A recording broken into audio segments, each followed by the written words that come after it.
Welcome to How You Livin', a transformative podcast featuring best-selling author, inspirational speaker, and minister, Dr. Rick Rigsby.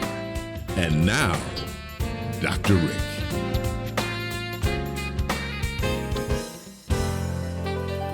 Hello, friends. Thanks so much for joining us. I want to discuss the devastation of a negative mindset. Negativity can hang over our lives like a lazy thundercloud on an afternoon in Texas. Negativity can literally cloud our judgment, cloud all positive possibilities. And here's the wonderful thing I want you to think about. We have a choice. One simple choice can change whether or not we're going to have a negative day or a positive day. Let's talk about that. I want to begin with a basic definition.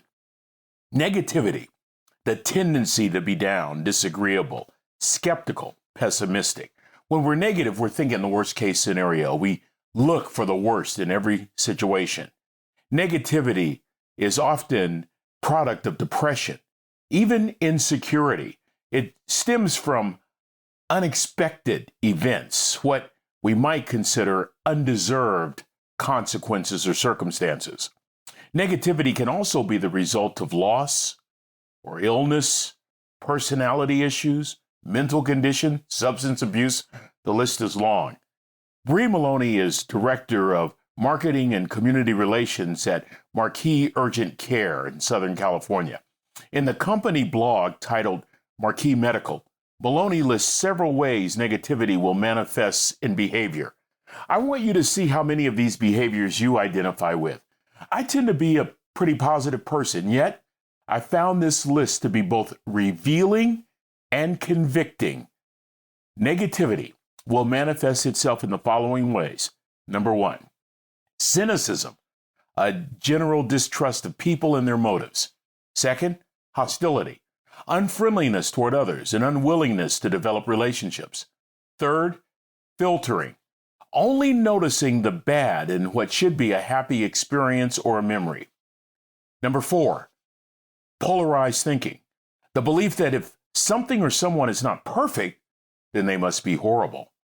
Number five, jumping to conclusions, assuming something bad is going to happen because of the circumstances in the present. Number six, have you heard of the word catastrophe? This is catastrophizing, and that is the belief that disaster is inevitable. Number seven, blaming. Blaming others for personal situations, personal circumstances, and feeling that you are a victim to life's uncontrollable events. Number eight, emotional reasoning. Using your emotions to define what is real and what is not. 9, fallacy of change. The thinking that if people or circumstances change, then you'll be happy. And finally, number 10, heaven's reward fallacy. A type of negativity that assumes there will always be a reward for hard work and sacrifice. And when the reward does not come, you become bitter and depressed. Maloney writes, quote, like many things in life, negativity too can become a habit. Frequent criticism, cynical thoughts, and denial can create neural pathways in the brain that encourage sadness. These negative tendencies can cause our brain to distort the truth and make it even more difficult to break the negative cycle, end quote. Wow. This got me to thinking. Negative thoughts and words and denial can create neural pathways in the brain that encourage sadness? That is a powerful statement. Here's another powerful statement. Originally credited to Lao Tzu, the Chinese philosopher best known for his work in The Way of Virtue. Listen to what Lao said. Watch your thoughts, they become your words. Watch your words, they become your actions. Watch your actions, they become your habits. Watch your habits, they shape your character. And watch your character becomes your destiny. In the Holy Scriptures, King Solomon put it this way, as a man thinketh, so is he. So, if we can create negative cognitive corridors, Why not develop positive neural pathways? In this particular podcast, we're focusing on our thought life. In a subsequent podcast that will be titled Negativity 2.0, we'll examine the power of our words to produce positive outcomes. But today, during this particular episode, it's the power of our thoughts. And according to experts, we can actually reverse mental habits. Isn't that great news? We can create more positive cognitive channels in our brains. I love it. For example, take the same negative behavior list and then choose a couple of them that you feel you can start to improve on right away. Just take some baby steps. I'm doing the very same thing. I'll give you an example. I only want to focus on one or two of these behaviors at one time, otherwise I'll feel overwhelmed. Rather than choosing cynicism and sometimes not trusting a person's motives, I've been thinking lately, changing my thinking from, oh, they're out to get me, or they don't like me, to, I can't control how other people think, and I shouldn't really be worried whether people like me or not. There's somebody, someplace that doesn't like me. That's it. Bottom line. I can't control how other people think, but I can control my thought process. And I'm going to choose to think the best. That's right. Rather than choosing cynicism and wondering about people's motives, I'm going to choose to think the best. That's powerful. Another negative behavior I have is jumping to conclusions. I do it way too much. Rather than just assuming the worst, assuming that something bad will happen, I'm going to start acknowledging that those thoughts are existing when I think of them, and then immediately counter those thoughts by choosing to think the best. You see a pattern here? Making a choice to think the best. Blaming is another project that I'm working on. I tend to blame others. I think I learned it from my kids. Blaming others puts you in a constant victim mode. Oh, baby. Say it again, Rick. Blaming other people makes you a victim. It's always about what somebody else is doing or what they've done. You never assume responsibility for behaviors. So we're in this constant victim mode when we blame others. Listen to this. Great example, y'all. Several months ago, I had an engagement in Huntington, West Virginia. I'm at the hotel, spend the night there, got in the night before. I go down the next morning to work out, get a cup of coffee, and I decide that I'm going to scout around and see exactly what hotel room I'm speaking in. Or, oftentimes hotels have banquet facilities, they have ballrooms, so on and so forth, right?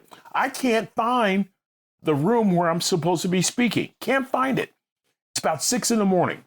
I go to the front desk, I talk to the clerk, share my information with the clerk. The hotel clerk says, "You're at the wrong hotel." I'm at the wrong hotel? Yeah. You should be at our sister hotel, 30 miles away. I go, you got to be kidding me. I quickly got myself together, dressed, packed, got a ride. Speech went off without a hitch, but I was not happy. My ego was rather inflamed. Coaching point. You never make good decisions. You don't even have good thoughts when your ego is inflamed. Here was my first thought. I'm going to establish a Zoom call with my staff, and I'm going to let them have it with both barrels. That was my first thought. So I contact my assistant, schedule a Zoom call for later that day. Something very interesting happened between that first negative thought and the Zoom call. The thought occurred to me that this was my fault. It was my fault. It was easy to blame my staff, but the reality is I was at the hotel the night before. I knew the phone number for the event coordinator, had her name and everything. All I had to do was call her, text her, go over the coordinates for the next day. I did not. When the Zoom call occurred, my staff is apologizing profusely. And I just held up my hand and said, y'all don't need to. I was wrong. This is my fault. Friends, I got to just give you a little aside. And this is very important. I want you to listen, leaders. I don't ever recall having more egg on my face. But at the same time, I don't ever recall having more of a real sense of being a strong leader. It's John Maxwell who has often said that leadership is influence, nothing more, nothing less. At that precise moment, with all that egg on my face, I'd never had more influence. And it causes me to just make this statement. You really want to grow your influence as a leader? Stop blaming, start assuming responsibility. I'll tell you, it was a real teaching moment for me. But back to this conversation. One thought, the thought that I was wrong, the thought that I could have done something, the thought that I could have assumed responsibility, one thought changed my entire outlook. One thought removed the victim tag from around my neck. One thought shifted me from being critical to being apologetic. One thought caused me to realize I've got some work to do when it comes to thinking the best of others. My staff wasn't out to get me. I got a great staff, the best staff. They didn't deliberately put me at the wrong hotel. There were 2 hotels, the same name, in the same community. It was a simple mistake, but I immediately got offended. I got a bruised ego. That bruised ego caused negative thoughts to spiral out of control. The next thing you know, I'm playing the role of a victim and I'm blaming others. Oh, friends, I learned a boatload of lessons that particular day in Huntington, West Virginia. A major factor, according to experts, that produce negative thoughts is this notion of when our ego is challenged or threatened. It's important to acknowledge that. It's important to consider the triggers that will cause you to go to the basement of human emotion. One thought changed my outlook. One thought changed my mood. One thought changed my day. Even the outcome of the conversations I would have with staff members. One thought placed me in a better frame of mind. Friends, I listen to a lot of positive and encouraging podcasts. Among my favorites, the great Dr. Willie Jolly out of Washington, D.C. He's one of the world's top speakers and presenters, and he's a very dear friend of mine. By the way, I want you to check out Dr. Jolly's Wealthy Ways podcast on his SiriusXM show. Just an amazing wealth of information. But Dr. Jolly shares with the world how he went from very humble beginnings to being recognized as one of the greatest speakers in the world. And it was when he made a choice to change his thinking. His favorite tagline is this: whatever you focus on longest becomes strongest. I'm going to say it again. Whatever you focus on longest becomes strongest. So why not think good thoughts, positive thoughts, best case scenario, best possible outcome? Our lives are shaped by our thoughts, and while we may not be able to change many things, we have full, total, and complete control over our thought life. With that said, here are a few tips I want you to consider. Number 1, guard your thoughts. Consider carefully what you input into your mind. Is it uplifting you? Is it encouraging you? Or is it bringing you down to the basement of human emotion? Number 2, strengthen your thoughts. Read, watch, listen, interact with those who are positive, with those who encourage you to be a better person. And number 3, and this is a tough one, you may need to say goodbye to some negative impulses in your life.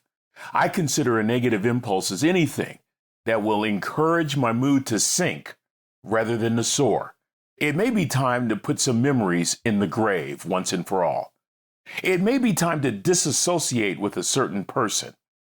It may even be time for you to forgive someone in order that you may be free. You see, the goal is to be more positive. The goal is to have a better outlook on life. We get there with baby steps, making simple choices every day to challenge existing negative patterns. And along with that will be a renewed commitment to not allow negativity to rent so much space in our thoughts. Well, that's going to do it for this episode. Until we meet again, this is Dr. Rick, asking the most important question I can ask. How you living?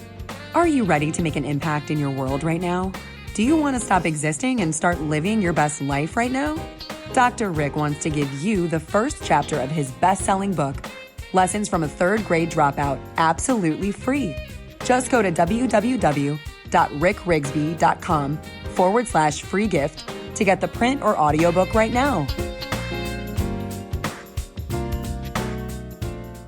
This is thepodcastfactory.com.